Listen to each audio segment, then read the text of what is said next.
অতিথিদের জন্য আলাদা করে সাজানো সোফা আর চেয়ারগুলোতে সবাই একে একে বসেছেন।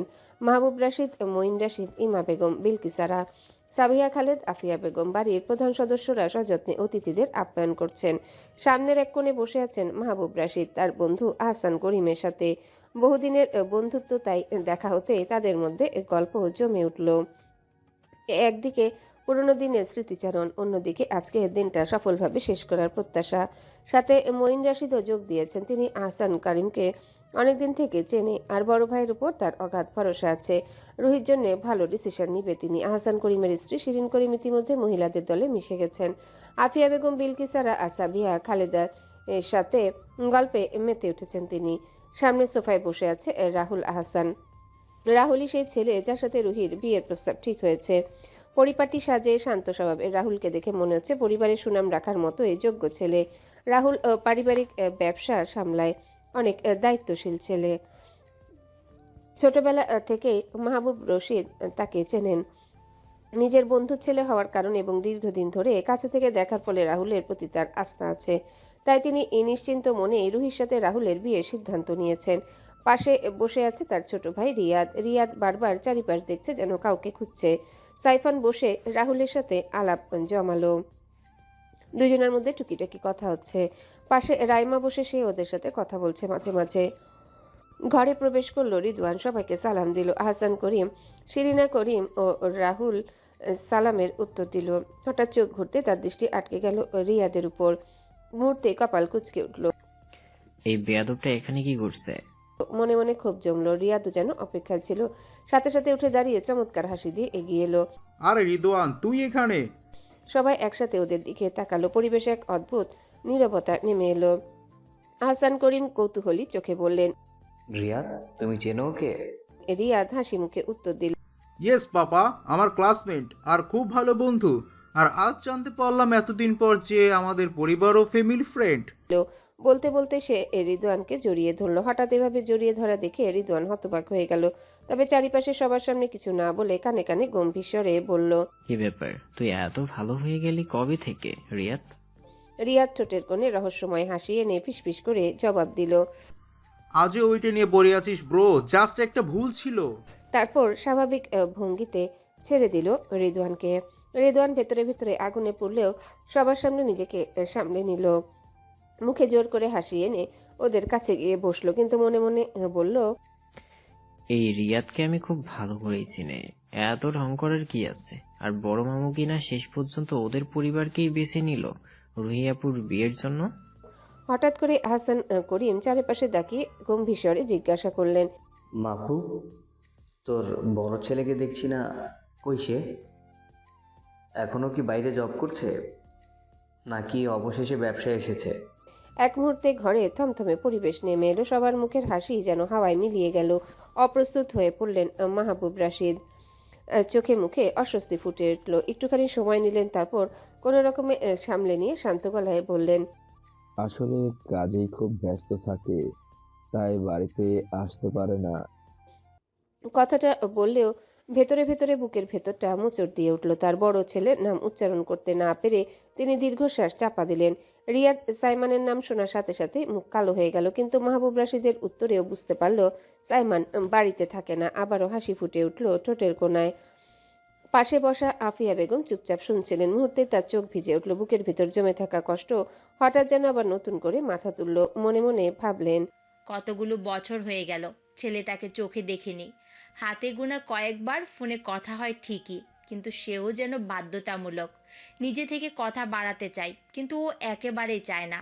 বাড়ি আসতে বললেই গম্ভীর হয়ে যায়, ফোন কেটে দেয়। বিয়ের কথা তুললেই তো একেবারেই রেগে যায়, যেন কোনো দুঃস্বপ্ন শুনছে। চোখের কোণে পানি জমে উঠল আফিয়া বেগমের। হাতের আঙ্গুল দিয়ে আঁচল মুচড়ে ধরলেন। অজান্তে এক লম্বা দীর্ঘশ্বাস বেরিয়ে এলো তার বুক থেকে। বিলকিসারা টের পেলেও কেউ কিছুই বলল না। নিস্তব্ধতার মধ্যে চাপা এক কষ্ট যেন সবার উপর ছেয়ে গেল।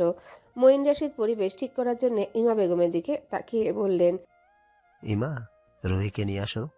বিলকিসারা হেসে যোগ করলেন, হ্যাঁ বৌমা, যাও, রুহিকে নিয়ে এসো। অতিথিদের বেশিক্ষণ অপেক্ষা করিও না। শিরিন করিম মিষ্টি হেসে বললেন, ইমা বেগম হালকা হেসে মাথা নেড়ে সম্মতি জানালেন। তারপর রুহিকে নিয়ে আসতে গেলেন। এদিকে রুহিকে সাজানোর কাজ প্রায় শেষ। রিশা, নাফিসা, জারিন মিলে তাকে পরিপাটি করে গুছিয়ে দিয়েছে। নীল শাড়িতে রুহি যেন অন্যরকম দীপ্তিতে ঝলমল করছে। রিশা শাড়ির আঁচলটা কাঁধে ঠিক করে দিয়ে মুচকি হেসে বলল, আপি, তোমাকে তো একেবারে জোশ লাগছে। রায়হান ভাইয়া দেখলে তো ফিদা হয়ে যাবে। যে মানুষটাকে আমরা মন থেকে ভালোবাসি তাকে পেতে গিয়ে এত ঝড়ঝাপটা পোহাতে হয় কেন? মনে মনে ভেবে রুহির মুখ মলিন হয়ে গেল। জারিন মজা করে যোগ করল, না শুধু ফিদা নয় রে, মাথা থেকে সব ভূত নেমে যাবে। এমন জোশ লোক দেখে তখন ভাব ভাব করতে করতে চলে আসবে। নাফিসা এসে বলল, তোমরা দুজন না একেবারে বাড়িয়ে বলছো। আপনি তো সবসময়ই সুন্দর, আজ একটু বেশি সুন্দর লাগছে। ওদের এই হাসি ঠাট্টার ভেতরে রুহি শুধু একবার হালকা হাসলো, তারপর আবারও মাথা নিচু করে নিঃশ্বাস ফেললো। বুকের ভেতর যে কান্নার ঢেউ উঠছে সেটা সে যেন লুকিয়ে রাখলো। দরজার ফাঁক দিয়ে ইমা বেগম ঢুকলেন। মেয়েকে সাজানো অবস্থায় দেখে তার চোখ হঠাৎ চলচল করে উঠল। এই মেয়েটা কয়দিন পর আমার থেকে আলাদা হয়ে যাবে, কেমন হবে ওর জীবন। মায়ের বুকটা হু হু করে উঠল। তবুও দৃঢ় থাকার চেষ্টা করে ইমা বেগম গলা সামলে বললেন, চল, নিচে সবাই অপেক্ষা করছে। রুহি কিছু বলতে পারল না, শুধু মাথা নিচু করে মায়ের হাত ধরে উঠল। রিশা, জারিন সাথে সাথে পেছনে দাঁড়ালো। নাফিসা, রাহিলও ওদের সাথে গেল। রাহিল এখন বেশ বড় হয়েছে, 4 বছরে। বেশিরভাগ সময় নাফিসার সাথে সময় কাটায় ছেলেটা। ধীরে ধীরে সবাই একসাথে হল ঘরের দিকে নামলো। রুহি যেন প্রতিটা পদক্ষেপে শূন্যতায় ডুবে যাচ্ছে। তার বুকের ভেতর কান্না জমে উঠল, মুখে তা ফুটতে দিল না।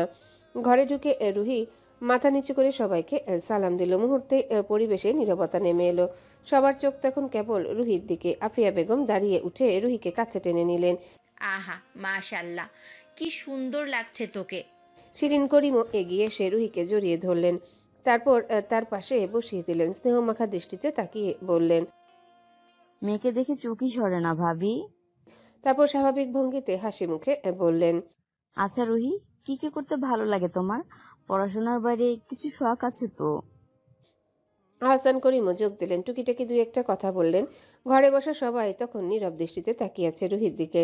রাহুল নিচু চোখে লাজুকভাবে তাকিয়েছিল, মাঝে মাঝে এক ঝলক দেখছে রুহিকে।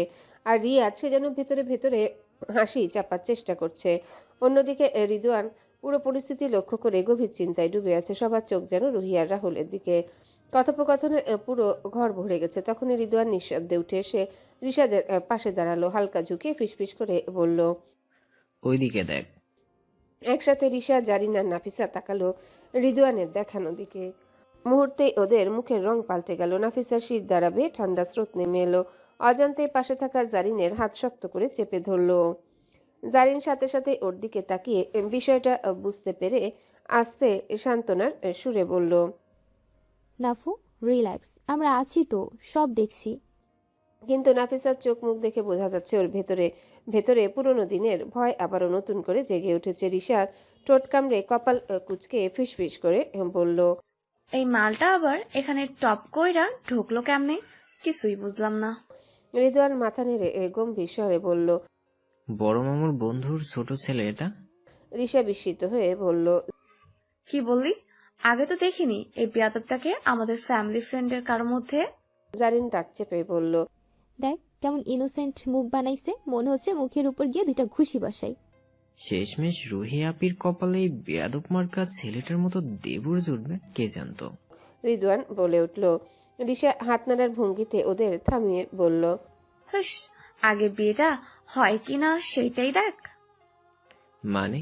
চোখ বড় করে জিজ্ঞাসা করলো রিদওয়ান। জারিন দ্রুত বলল, কিছু না। রিদওয়ান ভুরু কুচকে ওদের দিকে তাকালো। তার ভিতরে সন্দেহ জমতে লাগলো। প্রশ্ন করলাম একজনকে, উত্তর দিল আরেকজন। নিশ্চয়ই এরা কিছু গোলমাল পাকাচ্ছে। মনে মনে ভেবে নিল। সে মুখ ঘুরিয়ে ধীরে ধীরে বলল, তোরা কি খিচুড়ি পাকাচ্ছিস বলতো আমি? কথা শেষ হওয়ার আগেই সামনে এসে দাঁড়ালো রিয়াদ। ঠোঁটে ভদ্র হাসি, কণ্ঠে মেকি উষ্ণতা। হাই এভরিওয়ান, কেমন আছিস তোরা? সরি, এখন থেকে তো আমরা বিআই। ওদের চোখ মুখ গম্ভীর হয়ে উঠল। নাফিসা তখনও জারিনের হাত শক্ত করে ধরে আছে। রিয়াদ এবার সরাসরি নাফিসার দিকে তাকালো, ঠোঁটে হাসি রেখে বলল, কেমন আছো নাফিসা? আরে ভয় পাচ্ছ নাকি? পুরনো কথা বাদ দাও, এখন তো তুমি আমার বিয়ান হও। নাফিসার ঠোঁট শুকিয়ে গেল। এই, তোরা তো কথা বলতে হবে না, দূরে থাকবে আমাদের থেকে। রিশা কড়া গলায় বলে উঠল। রিয়াদের মুখে অদ্ভুত হাসি রেখে বলল, আরে তোরা আমাকে এখনো ভুল বুঝছিস? কোন ছোটবেলায় কি খায়নি সেটা এখনো মনে রাখে কেউ? ওই আর কি, আল্লাহ শয়তান মস্তিষ্ককে যদি হেদায়েত দিয়ে থাকে তাহলে তো আলহামদুলিল্লাহ। কিছুটা ব্যঙ্গ করে রিশা বলল। এই সময় মাহবুব রাশিদ সবার দিকে তাকিয়ে শান্ত গলায় বললেন, সাইফান, রুহি আর রাহুলকে নিয়ে যাও, একটু আলাদা করে কথা বলো ওরা। সাইফান সাথে সাথে দাঁড়িয়ে উঠল। রাহুল আর রুহিও আস্তে আস্তে উঠে দাঁড়ালো। দাঁড়িয়ে থাকা রিশাদের দিকে সাইফান তাকিয়ে বলল, কি রে, তোরা এখানে এভাবে গোল হয়ে দাঁড়িয়ে আছিস কেন? আবু যা বললো শুনিসনি? চলো সবাই ওপরে যাই। আরে চশমা আপাজে, কখন এলে? আমি তো ভেবেছিলাম তুমি আসতে আসতে আমার বুড়ো হয়ে যাব। আসলে তুমি তো আমাকে মিস করার সুযোগই দাও না, চোখের পলকেই হাজির হয়ে যাও। সাইফান হেসে ব্যঙ্গভঙ্গিতে বলল, জারিনের দিকে তাকিয়ে, শোনো, তোমার মতো কারোর জন্য যদি মিস করার সুযোগ রাখতে যেতাম তবে তো জীবনটাই মিস হয়ে যেত। জারিন চোখ ছোট ছোট করে সাইফানের দিকে তাকিয়ে বলল। সাইফান কপাল কুঁচকে অবাক হওয়ার ভান করে বলল, বা, চশমা আপার কি মিষ্টি ব্যবহার! সত্যি আপা, তোমার কেয়ারিংনেস দেখে আমি অভিভূত। ওই ভান করা অবাক চেহারাটা অন্য কারোর সামনে দেখিও, আমার কাছে কাজ হবে না। ভাব নিয়ে জারিন বলল, বাহ, কি দারুণ আত্মবিশ্বাস! সত্যি তোমার মতো মানুষ হলে তো পুরো দুনিয়াই হিংসে করবে। হ্যাঁ, করবে তো বটেই, বিশেষ করে যারা অহেতুক খোঁচা দেওয়ার লাইসেন্স ধরে বেড়ায়। জারিন মুচকি এসে পাল্টা বলল, তাহলে আমি বুঝে গেলাম তুমি আসলে আমার ভক্ত, তাই এত খোঁচা খোঁচা কথা জমা রেখেছ। সাইফান ভুরু উঁচু করে বলল। জারিন সঙ্গে সঙ্গে জবাব দিল, তুমি ভুল বুঝেছ, আমি শুধু প্রতিরোধ ক্ষমতা বাড়িয়ে নিচ্ছি তোমার মতো মানুষের জন্য। তুমি তো এক প্রকার ভাইরাস অসুখ। সাইফান ভান করে অবাক হয়ে তাকাল। ওরে বাবা, আমার অসুখের নামও বের করছো এখন। তুমি না হলে ডাক্তারদের রুটি রুজি বন্ধ হয়ে যেত। জারিন মুচকি হেসে কটাক্ষ করল, তোমার মতো রোগী থাকলে ডাক্তাররা পালিয়ে যেত রুটি রুজি বাঁচিয়ে রাখতে। ওখানে যে কয়জন দাঁড়িয়েছিল ওদের ঝগড়া দেখে বিরক্ত সবাই।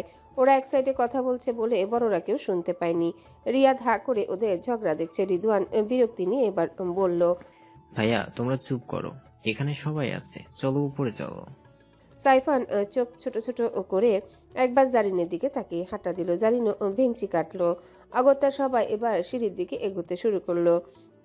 রিয়াদও ওদের সাথে গেল। সিঁড়ি দিয়ে উপরে ওঠার সময় মাঝখানে নাফিসার সাথে গা ঘেঁষতে লাগলো।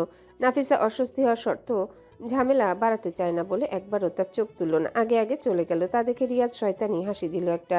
সবাই উপরে উঠলো। এক সাইডে রাহুল আর রুহিকে বসিয়ে দেওয়া হলো যেন তারা একটু নিজেদের মতো করে কথা বলতে পারে।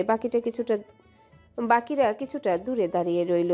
রিয়াদ সাইফানের সাথে গল্প শুরু করলো। বাইরে থেকে কথোপকথনটা স্বাভাবিক মনে হলেও তার চোখ কিন্তু বারবার অন্যদিকে চলে যাচ্ছিল। এক দৃষ্টিতে সে নাফিসার দিকে তাকিয়ে আছে। সাইফান হঠাৎ খেয়াল করলো রিয়াদের দৃষ্টি তার কাঁধের উপর দিয়ে সরাসরি নাফিসার দিকে। সাইফান ভুরু কুচকে একবার নাফিসার দিকে তাকালো। তারপর মুহূর্তে রিয়াদের আরো কাছে গিয়ে দাঁড়ালো, ওর ঘাড়ে হাত রাখলো। রিয়াদ আটকে উঠলো। হালকা কিন্তু দৃঢ় ভঙ্গিতে সাইফান হেসে বলল, ছোট ভাই, তোমার চোখটা কিন্তু ভুল দিকে ঘুরছে, নিজের চোখে একটু সংযত করো। রিয়াদ হকচকিয়ে গেল। জি ভাইয়া, কিছু বলবেন? সাইফান ঠান্ডা গলায় উত্তর দিল, ওই আর কি, শুধু বললাম তোমার চোখ দুটো ঠিকঠাক জায়গায় রাখো। রিয়াদ ভেবাচাকা খেয়ে মাথা নিচু করে ফেললো। মুহূর্তে এটা ঠোঁট শুকিয়ে গেল। তবে নিজেকে সামলে স্বাভাবিক ভঙ্গিতে আবারও সাইফানের সাথে সাধারণ কথোপকথন চালিয়ে যেতে লাগলো। রিদওয়ান দূর থেকে সবকিছুই লক্ষ্য করছিল। সাইফানের দৃঢ় ভঙ্গি আর রিয়াদের অসহায় মুখ দেখে সে হেসে ফেলল। এই সময় রিশা, জারিন আর নাফিসা নিজেদের প্ল্যান অনুযায়ী কাজে নেমে গেল। নাফিসা আর জারিন চারিপাশে খেয়াল রাখলো কেউ যেন ট্রেন না পায় তারা কি করছে। আর রিশা সুযোগ বুঝে দ্রুত মোবাইল বের করে কয়েকটা সুন্দর ছবি তুলে নিল রাহুল আর রুহির। ছবিগুলোতে রুহির মাথা নিচু, লাজুক ভঙ্গি আর রাহুলের শান্ত চাহনি দেখতেই যেন স্বপ্নময় লাগছে। হাসি মুখে রিশা ছবিগুলো সিলেক্ট করে রাহুলের হোয়াটসঅ্যাপে পাঠিয়ে দিল। তারপর চোখ টিপে জারিন আর নাফিসাকে ইশারা করলো, কাজ শেষ। ওরা তিনজন একে অপরের দিকে তাকিয়ে হালকা হেসে নিল। চারিপাশে সবার কাছে বিষয়টা একেবারে স্বাভাবিক মনে হলো। এদিকে রাহুল আর রুহির মধ্যে টুকিটাকি কথা শেষ হলো। রুহির চোখে এখনো অস্বস্তি আর ভেতরে জমে থাকা দুঃখের ছাপ স্পষ্ট। সবাই নিচে নামলো। একে একে সবাই একত্রিত হলো। তারপর বড়রা বসে সিদ্ধান্ত নিল রাহুল আর রুহির বিয়ে নিয়ে কোনো দেরি করা হবে না। প্রথমে ছোট করে আংটি পরানোর অনুষ্ঠান, রিং সেরেমনি হবে আগামী সপ্তাহেই। আনুষ্ঠানিকতা সাদামাটা রাখা হবে, ঝামেলা না বাড়িয়ে। তবে আসল বিয়েটা হবে জমকালো আয়োজন করে, পুরো পরিবার আর আত্মীয় স্বজনের উপস্থিতিতে। শিরিন করিম হেসে বললেন, ইনশাল্লাহ ভাবি, খুব সুন্দর জুটি হবে। রিয়াদের পরিবার বিদায় নিতে লাগলো সবার কাছ থেকে। একে অপরের সাথে কথা বলে ব্যস্ত সবাই। রিয়াদ যেন সুযোগের অপেক্ষায় ছিল। যাওয়ার আগে হঠাৎ করে ওদের সামনে এসে দাঁড়ালো, ঠোঁটে ভদ্রতার আড়ালে মেকি হাসি টেনে নিয়ে। তারপর একে একে সবার সাথে ভদ্রভাবে কথা বলতে লাগলো। রিশা আর জারিন বিরক্ত মুখে কোনো মতে সৌজন্য দেখালো। নাফিসার দিকে এগিয়ে আসতেই চোখে কেমন এক অদ্ভুত দৃষ্টি নিয়ে বলল, এত ভয়ে ভয় ভয় চেহারা কেন করছো? পুরোনো দিনের সব ভুল বোঝাবুঝি বাদ দাও কেমন? কথার সুরটা যতই ভদ্র শোনাক না কেন, তার চোখের চাহনি আর ঠোঁটের বাঁকা হাসি বুঝিয়ে দিল কথাগুলোর ভেতর লুকিয়ে আছে অন্য মানে। তার নাফিসা ভালোভাবেই টের পাচ্ছে। গলা শুকিয়ে গেল, কোনো উত্তর দিল না, শুধু মুখ ঘুরিয়ে নিল। রিশা ওকে এগিয়ে দিয়ে দাঁত চেপে ফিসফিস করে এই বাল, তোকে এত ভদ্র সাজা লাগবে না। তুমি যে কি বালের ছিঁড়া বাল আমরা ভালো করেই জানি। এত ভদ্রতা অন্য জায়গায় গিয়ে দেখাবি। রিশা ওর দিকে এগিয়ে গিয়ে দাঁত চেপে ফিসফিস করে বলল। রিয়াদ হেসে ফেলল। তারপর ভদ্রতার মুখোশ ধরে বিদায় নিয়ে বাকিদের সাথে বেরিয়ে গেল। ওরা চলে যেতেই রুহি আর দম আটকে রাখতে পারল না। সারাটা সময় বুকের ভিতর চাপা অস্বস্তি যেন হঠাৎ বিস্ফোরণ হয়ে উঠল। কোনো কথা না বলে তাড়াহুড়ো করে নিজের রুমে চলে গেল। দরজা বন্ধ করে ঘরের ভিতর বসে পড়তে মনে হলো শ্বাসরুদ্ধকর পরিবেশ থেকে সামান্য হলেও মুক্তি পেল। বাড়ির বড়রা তখনও ড্রয়িং রুমে টুকটাক নিজেদের মধ্যে আলাপ চালাচ্ছেন। বিয়ের আনুষ্ঠানিকতা নিয়ে আলোচনা, রাহুলের পরিবারের সাথে আরও কিছু কথা ঠিক করা, সবকিছু মিলিয়ে তাদের কথোপকথন বেশ গম্ভীর। জারিন বিদায় নিয়ে নিজের বাড়ির দিকে রওনা হলো। এরপর ধীরে ধীরে সবাই যে যার রুমে চলে গেল। নাফিসাও ক্লান্ত শরীর নিয়ে রুমে ঢুকলো। ফ্রেশ হয়ে নামাজের জন্য দাঁড়ালো। এতক্ষণে বেশ রাত হয়ে গেছে। এই সবের ভিতর নামাজ পড়তে দেরি হয়ে গেছে, তবুও কোনো রকমে নিজের নামাজটা আদায় করলো। নামাজ শেষে মাদুর গুটিয়ে রেখে বই খাতার কলম হাতে নিল। কয়েকদিন পরই এইচএসসি পরীক্ষা, পড়াশোনার চাপ এখন অনেক। আকাশ ভাইয়ের কাছে টিউশন পড়লেও মাঝে মাঝে কিছু জায়গায় জটলা বাঁধে। তখন সে আফিয়া বেগমের কাছে বসে পড়ে। আফিয়া বেগম পড়ানোর হাত সবসময় স্পষ্ট ও সুন্দর, তাই নাফিসা নির্দ্বিধায় ওর কাছে সাহায্য চাইতে পারে। আর আফিয়া বেগম নিজের এই মাঝে মাঝে ওকে পড়ায়। নাফিসাকে ডক্টর বানাবে বলে ঠিক করেছে। নাফিসা ও মামুনি ইচ্ছে পূরণ করতে পড়াশোনাতে মন দিয়েছে অনেক আগের থেকে। সবকিছু গুছিয়ে নিয়ে এসে হাঁটতে হাঁটতে আফিয়া বেগমের রুমের দিকে এগুলো। দরজার কাছাকাছি আসতে ভেতর থেকে ভেসে এলো এক অচেনা কণ্ঠস্বরের সাথে মিশে থাকা মায়ের কণ্ঠ। আফিয়া বেগম ভেজা গলায় কথা বলছেন। তেহু, আর কতদিন বাইরে বাইরে থাকবি? এবারের তো তোর বোনের বিয়ে ঠিক হয়ে গেল, তুই কি এসে একবারও আমাদের দেখবি না? আমার কি মন চায় না তোকে একবার বুক ভরে দেখতে? কবে যে আসবি এই ভাবনায় বুকটাই হুহু করে ওঠে। অপর পাশ থেকে কি জবাব এলো সেটা নাফিসার কানে পৌঁছালো না, কিন্তু মায়ের কথার ভঙ্গি শুনে তার বুক কেঁপে উঠল। কোনো সন্দেহ রইল না আফিয়া বেগম কথা বলছেন সাইমানের সাথে। সাইমানের নাম শুনতেই নাফিসার ভেতরটা মোচড় দিয়ে উঠল। নিঃশ্বাস যেন গলায় আটকে গেল। মুহূর্তের জন্য থমকে দাঁড়ালো, তারপর বই খাতা বুকে শক্ত করে চেপে ধরলো। আর কোনো শব্দ না শুনে দৌড়ে চলে গেল নিজের রুমে। ঘরে ঢুকে দরজা ভেজিয়ে দিল নাফিসা। ভেতরে প্রবল নীরবতা, যেন পৃথিবীর সমস্ত শব্দ থেমে গেছে ছোট্ট চার দেয়ালের ভিতরে। ধীরে ধীরে পা টেনে এসে বিছানার পাশে বসলো। সে মাথাটা বিছানার প্রান্তে ঠেকিয়ে হঠাৎ করে কান্নায় ভেঙে পড়ল। বুকের ভেতরে সমস্ত জমাট বাঁধা কষ্ট, অভিমান, শূন্যতা মিলেমিশে গলায় কাটার মতো আটকে ছিল এতক্ষণ। এবার আর তা আটকে রাখা গেল না। ভেতরের বাঁধ ভাঙা কান্না হু হু করে বেরিয়ে এলো। শব্দ করে হাহাকার তুলে কাঁদতে লাগলো। চোখের পানির সাথে যেন জমে থাকা কষ্টগুলো বেরিয়ে আসছিল। প্রথমে সাইমনের প্রতি তার অনুভূতিগুলো ঠিক বুঝতে পারেনিও। কিশোরী মন কি আর সবকিছু বুঝতে পারে? সম্পর্কটা কেবল অদ্ভুত এক টান মনে হতো, কিন্তু সময়ের সাথে সাথে সে উপলব্ধি করলো এই মানুষটার জন্যই তার বুকের ভেতরে অস্থিরতা। প্রতিদিনের অপেক্ষার প্রতিটা নিঃশ্বাসে তৃষ্ণা জেগে ওঠে। আজ সে নিশ্চিত সাইমনকে সে ভালোবেসে ফেলেছে। এই উপলব্ধি তার বুকের ভেতরকে আরো ভারী করে তুলল। চোখ বুঝলেই মনে পড়তে লাগলো 4 বছর আগে সেই রাতের কথা। সেই রাতে সাইমন ছাদ থেকে হঠাৎ করে চলে যাওয়ার পর চারিদিকে অঝোর বর্ষণ শুরু হয়, আরো ভিজতে ভিজতে ছাদের এক কোণে বসে বলল। ঠান্ডা বৃষ্টির ফোঁটা তার শরীর ভিজিয়ে দিচ্ছে, কাঁপছে ঠান্ডায়, তবু বুকের হাহাকার থামছে না। কাঁদতে কাঁদতে একসময় জ্ঞান হারিয়ে ফেলল। রাতভর ঝড়ো বৃষ্টি আর ভেজা অন্ধকারের সাথে কেটেছে সারা রাত। সকালবেলা যখন অচেতনতা কেটে ধীরে ধীরে জ্ঞান ফিরল, তখনও নিজেকে ছাদের ভিজে মেঝেতে শুয়ে থাকতে দেখে মাথা ভারী, শরীর অসাড়। কষ্ট করে উঠে বসলো, মাথায় হাত বুলিয়ে চোখের পাতা মেলতেই আগের রাতের স্মৃতি ঝড়ের মতো এসে আছড়ে পড়ল। মুহূর্তে বুকের ভেতরটা মোচড় দিয়ে উঠল। সাইমনের কণ্ঠ কাছে আসা, শরীরের ভিতর শিরশির করে উঠল, মনে হচ্ছে এখনো লেগে আছে স্পর্শগুলো। তারপর নিজের হাত রাখলো সাইমনের দেওয়া লাভ বাইটের উপর, শরীরের ভিতর শিহরিত তো জেগে উঠল।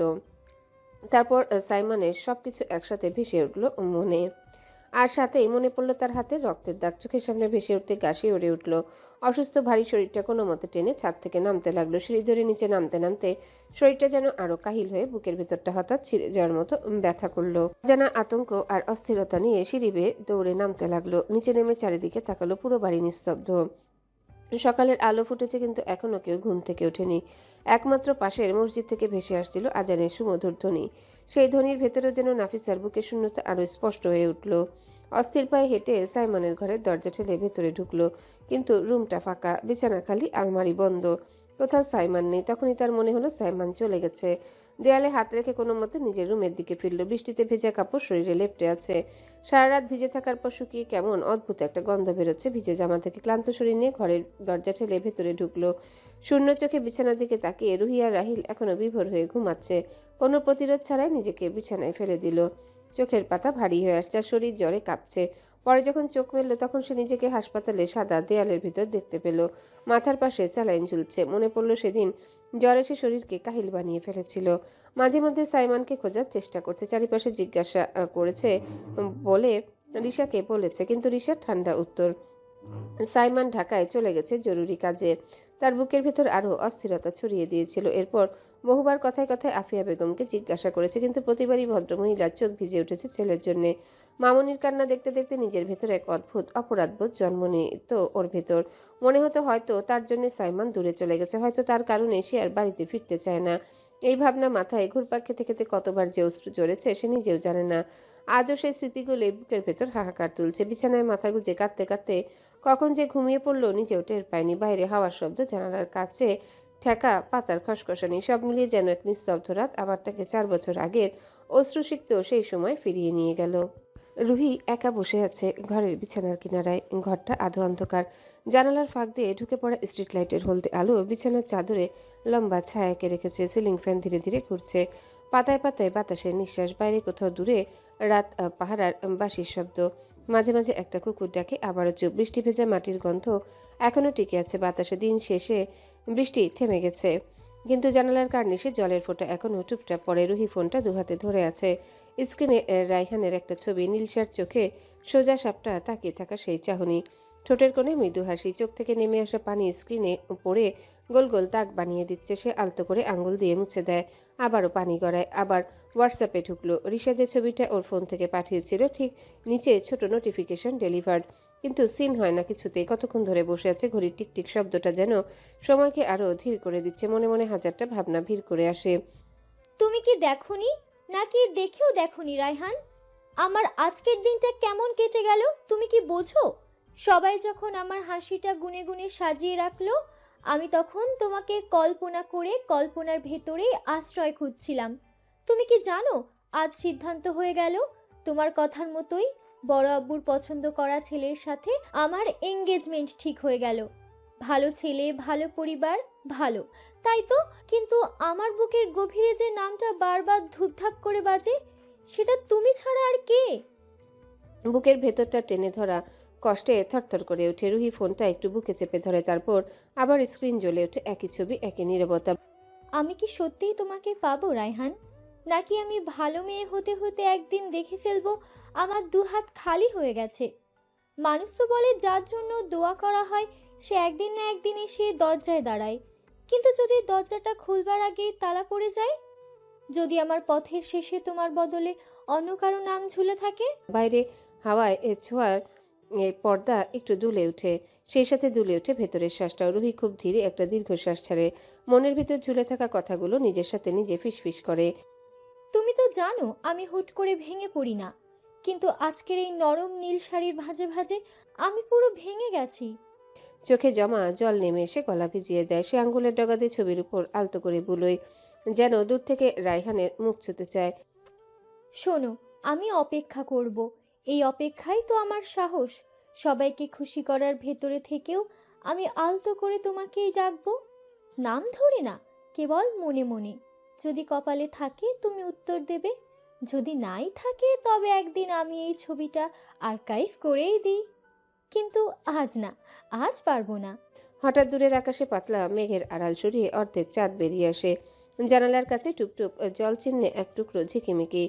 ঘরে এসেই আলো এসে পড়তে রুহির চোখের জলে চিকচিক করে উঠে ছোট্ট আশা। ক্ষীর তবু টিকে থাকা। সে ফোনের স্ক্রিনটা একবার শেষবারের মতো দেখলো। এখনো সিন নয়, তবু বুকের ভেতর খুব আস্তে একটা কথাই বাজলো।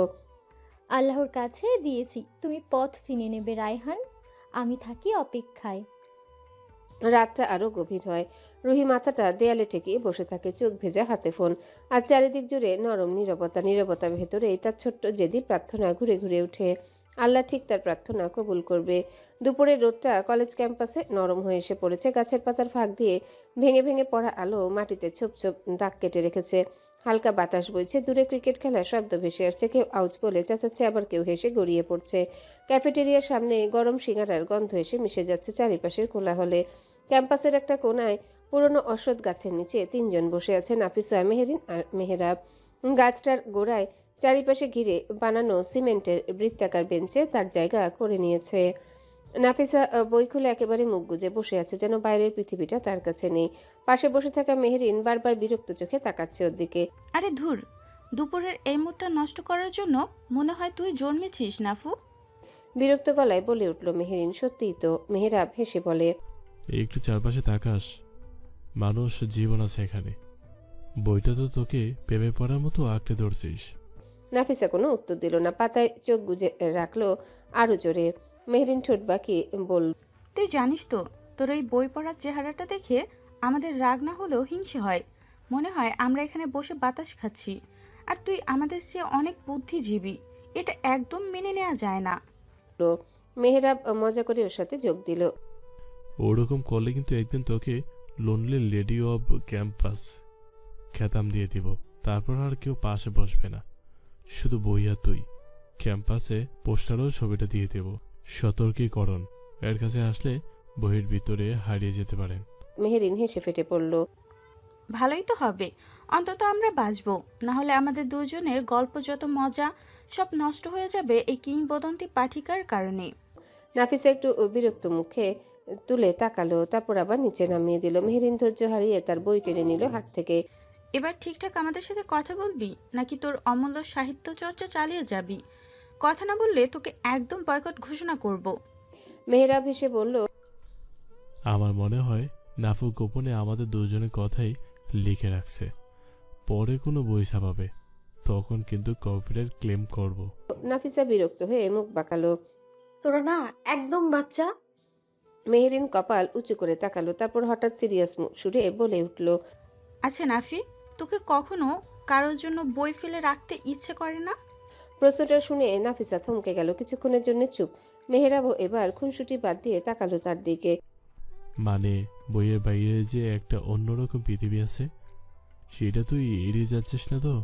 নাফিসার কিন্তু চোখের কোণায় একটু অস্বস্তি খেলে গেল। সবাই সবকিছুর জন্য তৈরি থাকে না, বুঝলি?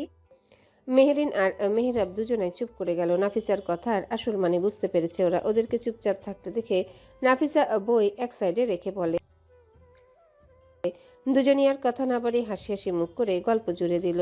চারিপাশে পাতা ঝিরিঝিরি শব্দ তুলল। ক্রিকেট মাঠ থেকে ভেসে এলো আবারও করতালি। দুপুরের হালকা আলোতে 3 জনের কথোপকথন যেন ক্যাম্পাসের কোলাহলের ভেতরে আলাদা একটা ছোট্ট পৃথিবী গড়ে তুলল। নাফিসা পাশে রাখা বইটা বন্ধ করে ব্যাগে গুজে রাখলো। গম্ভীর ভঙ্গিতে দুজনার দিকে তাকিয়ে বলল, আচ্ছা আমি উঠি, অনেক দেরি হয়ে যাচ্ছে মনে হয়। ড্রাইভারও হয়তো এসে পড়েছে। কালকে তো রুহিয়াপুর এঙ্গেজমেন্ট। আজকে বাসায় সবাই বের হবে শপিংয়ে, তাই আমাকে এক্ষুনি যেতে হবে। তোরা কিন্তু কাল ঠিক সময় চলে আসিস। কথাটা শুনতে মেহেরিন সঙ্গে সঙ্গে নাক সিটকাল। উফ, ওই এঙ্গেজমেন্টের কথা শুনলেই মেজাজ খারাপ হয়ে যায়। মেহেরাবু বিরক্ত মুখে যোগ দিল। সত্যি রুহি আপু ওই রিয়াদ বেয়াদব ভাইটার সাথে বিয়ে করবে? এটা বিশ্বাস করতে পারি না। মুহূর্তের জন্য বাতাসটা ভারী হয়ে গেল। নাফিসা চুপ করে রইল কিছুক্ষণ, তারপর ধীরে কিন্তু ভেতর থেকে ভর দিয়ে বলল, আল্লাহ যদি চান তাই হবে। আর আল্লাহ যদি না চান তাহলে সে তার ভালোবাসার মানুষটাকেই পাবে, যেভাবেই হোক। আল্লাহ মনে হয় কখনো কখনো বান্দাকে পরীক্ষা করেন, দেখেন সে কতটা ধৈর্য ধরে, কতটা তার উপর ভরসা রাখে। কথাগুলো বলার পর নাফিসা হালকা একটা নিঃশ্বাস ফেল, যেন বুকের ভেতরে চাপা ব্যথা একটু হলেও বাইরে এলো। মুখে ছোট্ট হাসি আনতে চেষ্টা করলো, যদিও সেই হাসির পেছনে লুকিয়েছিল ভারী অস্থিরতা। কথাগুলো বলতে বলতে মুখে হালকা হাসি রাখার চেষ্টা করলো নাফিসা, কিন্তু সেই হাসির আড়ালেও ক্লান্তি আর অস্থিরতা ধরা পড়ে যাচ্ছিল। সে দ্রুত উঠে দাঁড়ালো, চাদরের আঁচল কাঁধে টেনে নিয়ে হালকা হাত নাড়ল। আল্লাহ হাফিজ। মেহরিন আর মেহেরাব দুজনে একসাথে উত্তর দিল, আল্লাহ হাফিজ। হাত নাড়িয়ে বিদায় নিল নাফিসা। ওর হিজাবটা বাতাসে হালকা উঠল, আর তার হাঁটতে হাঁটতে দূরে মিলিয়ে যাওয়া অবয়বটা অশ্বত্থ গাছের ছায়ার ফাঁক দিয়ে অদৃশ্য হয়ে গেল। মেহরিন ও মেহেরাব দুজনেই চুপচাপ তাকিয়ে রইল তার পেছনে। ওর চলে যাওয়ার দিকে তাকিয়ে মেহেরিন দীর্ঘশ্বাস ফেলল। পাশে বসা মেহেরাবও অবচেতনে একই কাজ করলো। ওরা দুজনেই গত 4 বছরে নাফিসাকে খুব কাছ থেকে দেখেছে। মেয়েটা স্বভাবে চাপা, ভেতরে কিছুই তেমন করে কারোর সাথে ভাগ করে না। হাসে, কথা বলে, কিন্তু বুকের গভীরের অনুভূতিগুলো যেন সবসময় তালাবদ্ধ রাখে। তবু ওরা দুজন খুব বুঝতে পারে নাফিসার ভিতরে অনেক কিছু জমে আছে। চোখের কোণায় হঠাৎ আসা অস্বস্তি, মাঝে মধ্যে কথার ভিতর থেমে যাওয়া, কিংবা কোনো প্রশ্নের উত্তর এড়িয়ে যাওয়া, সবই তা বলে দেয়। মনের ভিতরে এক ঝাঁক অদেখা ঝড় বইছে। মেহেরাব নিচু গলায় বলল, ওকে যতটা চিনি মনে হয় অনেক কিছু চাপা দিয়ে রেখেছে। মেহেরিন নিঃশব্দে মাথা নেড়ে সম্মতি জানালো। দুজনেই জানে নাফিসার মনের ভিতরে জগৎটা তাদের অচেনা থেকে যায়। ঢাকার নামকরা বড় শপিং মল, বাইরে থেকে আলো ঝলমল করছে পুরো বিল্ডিংটা। চারিদিকেরটা কাচের দেয়ালে নিয়ন সাইনবোর্ডের ঝলক, ভেতরে ঢুকতে ঠান্ডা এয়ার কন্ডিশনের বাতাস মুখে এসে লাগলো। লিফটের সামনে লম্বা লাইন, এসকেলেটরে উঠানামা করছে পরিবার আর তরুণ তরুণীরা। এক কোণে বাচ্চারা কোলাহল করছে, কোথাও আবার প্রেমিক প্রেমিকা হাত ধরাধরি করে হাঁটছে। মলের ভেতর গমগম করছে মানুষের ভিড়, ব্যাগ হাতে সবার চোখে মুখে কেনাকাটার আনন্দ। রুহি, জারিন, রিশা, নাফিসা, রাইমা আর রিদওয়ানও দাঁড়িয়ে আছে। চারিদিকে এত হইচই, তবুও রুহির চোখে ঝিলিক নেই। অনিচ্ছা সত্ত্বেও এসেছে, শুধু রিশাতে জোরাজুরিতে। রুহি ভেতরে ভেতরে বিরক্ত। রিশা, জারিন, রাইমা, রিদওয়ান সবাই উৎসাহ নিয়ে দোকান ঘুরছে। বড় আব্বুর কথায় রাহুল আর রিয়াদকেও ডাকা হয়েছে। যে বিয়ে সে চায় না, সেই বিয়ে শপিং করতে সে বুকটা ভার হয়ে উঠছে বারবার। এমন সময় রাহুল আর রিয়াদ এসে হাজির। রাহুল ভদ্রভাবে সবার সাথে সালাম দিল, খোঁজ খবর নিল, কথা বলল। অথচ রিয়াদ এলো এক অদ্ভুত শয়তানি হাসি মুখে টেনে বলে, হাই এভরিওয়ান। ওর কথায় ওরা সবাই উত্তর দেয়া বোধ করলো না, মুখ ঘুরিয়ে ইগনোর করলো। এটা দেখে রিয়াদের মুখ কালো হয়ে গেল। কেবলই রাইমা আর রুহি ভদ্রতার খাতিরে ছোট্ট উত্তর দিল। তারপর সবাই আলাদা হয়ে চারিপাশে দোকানে ঢুকে পড়ল। কাপড়ের দোকানের একপাশে উজ্জ্বল স্পটলাইটে ঝুলছে নতুন কালেকশনের ড্রেস। রিশা একটা লেহেঙ্গা হাতে তুলে নিল। নাফু, এটা ট্রাই কর, তোকে দারুণ মানাবে। নাফিসা মাথা নেড়ে বলল, আমার দরকার নেই আপি, এখনো অনেক ড্রেস আছে আমার। রিশা কপাল কুঁচকে বলল, না একদম না, একবার ট্রাই করে দেখ, না মানালে নিবি না।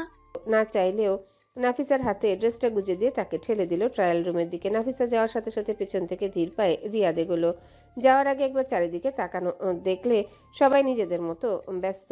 ঠোঁটের কোণে শয়তানি হাসি, চোখে অদ্ভুত দৃষ্টি নিয়ে এগিয়ে গেল। এদিকটায় আশেপাশে কেউ নেই। মলের এক কোণার নিরিবিলি সেকশন। নাফিসা ড্রেস হাতে ট্রায়াল রুমের দরজার দিকে যাচ্ছিল। হঠাৎই এক ঝটকা একটা শক্ত হাত ওকে টেনে নিল ভেতরে। চোখ মেলে তাকাতে সামনে রিয়াদ। দরজার ভেতর থেকে ঠেসে ধরল সে, চোখে সেই নোংরা ঝিলিক। হ্যালো বিয়ান, এভাবে একা একা ড্রেস চেঞ্জ করতে আসো কেন? আসে কেউ? হেল্প দরকার হতে পারে তো আমাকে ডাকতেই পারতে। তুমি ডাকলে না বলে তাই ভাবলাম নিজে থেকে হাজির হয়ে যায়। নাফিসার বুকের ভেতরটা মোচড় দিয়ে উঠল, গলা শুকিয়ে গেল, কিন্তু চোখে ঘৃণার আগুন। কাপা কণ্ঠে বলল, দরজা খোলো, না হলে আমি চিৎকার করব। রিয়াদ নিচু স্বরে হেসে উঠল। চিৎকার? আরে চিৎকার করলে তো লোকে বলবে তড়িৎ চরিত্র সমস্যা। আমি যদি বলি এই মেয়ে আমাকে উল্টো প্রলুব্ধ করেছে, তখন কে বিশ্বাস করবে তোকে? কথাগুলো নাফিসার কানে ঢুকতে যেন পুরো শরীর কেঁপে উঠল। কপালে ঘাম জমলো, বুক ধকধক করছে। হঠাৎ রিয়াদ এগিয়ে এসে বাজেভাবে ওর কাঁধে হাত রাখলো, আঙ্গুল শক্ত করে চেপে ধরলো। ত্বক ব্যথার দাগ পড়ে গেল। নাফিসার চোখ বড় হয়ে উঠল, নিঃশ্বাস গাঢ় হয়ে এলো, গাল ফ্যাকাশে, শরীরটা ঘিন ঘিন করে উঠল ঘৃণায়। কিন্তু মুহূর্তের মধ্যে বুকের ভেতর ভয়কে চেপে ধরে অন্যরকম শক্তি জেগে উঠল। চোখ লাল হয়ে উঠল, রাগে ঠাস করে এক চড় বসালো নাফিসা রিয়াদের মুখে। শব্দটা গমগম করে উঠল ছোট্ট ট্রায়াল রুমের ভিতর। রিয়াদ ধপ করে একপাশে হেলে পড়ল। নাফিসা ধাক্কা দিয়ে সরিয়ে দিল। তোকে আগে ভাবতাম বড়লোকের বিগ্রানো ছেলে, হয়তো সেই জন্য এমন, এখন দেখছি তুই তো পুরোই একটা জানোয়ার, ছি। রিয়াদ বিস্ময়ে কিছুক্ষণ চুপ হয়ে তাকিয়ে রইল। হঠাৎ আক্রমণ করবে এভাবে বুঝতে পারেনি ও। যে নাফিসাকে সে ভীতু ভেবেছিল সে আজ চোখে চোখ রেখে দাঁড়িয়ে আছে। তারপর চোখ শুরু করে দাঁত চেপে বলল, খুব বার বেড়েছো না তোর? সব বার আমি ভাঙবো একবার ধরতে পারলে। শোন, আবার যদি আমার গায়ে হাত দিস, হাত ভেঙে ফেলবো আমি। আমি ভীতু নই। আল্লাহ আমার রক্ষক।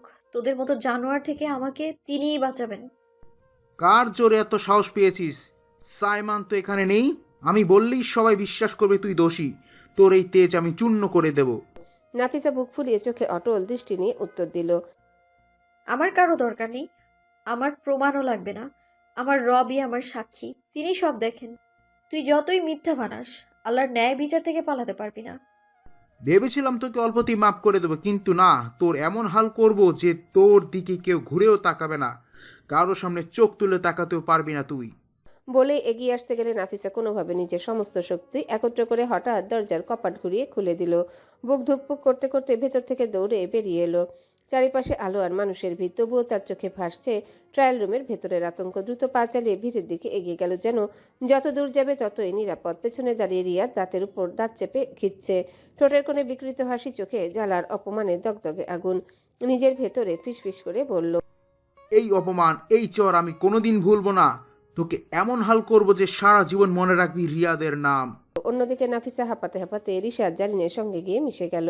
মুখটা শক্ত করে রেখেছে যেন কিছু হয়নি, কিন্তু চোখের ভেতরের আতঙ্ক ঢাকা পড়ে আছে একরাশ জোর করে আনা হাসির আড়ালে। রিশা চোখ টিপে বলল, কিরে, এত দেরি করলি কেন? এভাবে হাঁপাচ্ছিস কেন?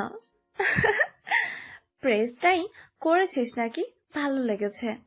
নাফু, এখানেই পরে আসতে পারতিস, আমরা একটু দেখতাম কেমন লাগছে। জারিন বলে উঠল। নাফিসা কষ্টে ঠোঁট বাকি একটুখানি হাসলো। বুকের ভেতর ঝড় বয়ে যাচ্ছে, তবুও শান্ত থাকার ভান করলো। নরম গলায় বলল, হ্যাঁ, ট্রাই করেছি, মানিয়েছি। অনেক মানুষের ভিড় বলে পড়ে আসলাম না। মুহূর্তের জন্য চোখ নামিয়ে ফেললো, যেন কাউকে তার ভেতরের অস্থিরতা বুঝতে না দেয়। মনে মনে দৃঢ় করলো। কিছুক্ষণ পর দূর থেকে রিয়াদ এগিয়ে এলো। তার চোখে সে একই শয়তানি ঝিলিক। সে চুপচাপ সবার মাঝে এসে দাঁড়ালো, কিন্তু তার দৃষ্টি বারবার ছুঁয়ে গেল নাফিসার দিকে। চোখের ভাষায় যেন হুমকি ছুড়ে দিচ্ছে। খেলাটা এখন শেষ হয়নি। নাফিসা চুপচাপ মুখ ফিরিয়ে নিল, বুকের ভেতর প্রার্থনা করলো, হে আল্লাহ, তুমি আমার রক্ষক। আমাকে তুমি আড়াল করে রেখো এইসব জানোয়ারদের থেকে। এক এক করে সবাই তাদের শপিং শেষ করলো। ব্যাগ ভর্তি পোশাক, জুয়েলারি আর উপহার নিয়ে বেরিয়ে এলো বড় শপিং মল থেকে। নাফিসা সবার মাঝেই নীরব রইল, নিজের ভেতরে ঝড়কে হাসির আড়ালে লুকিয়ে রাখলো। বাইরে এসে যখন গাড়িগুলোতে উঠলো সবাই, একে অপরকে বিদায় দিয়ে সবাই বাড়ির দিকে রওনা হলো।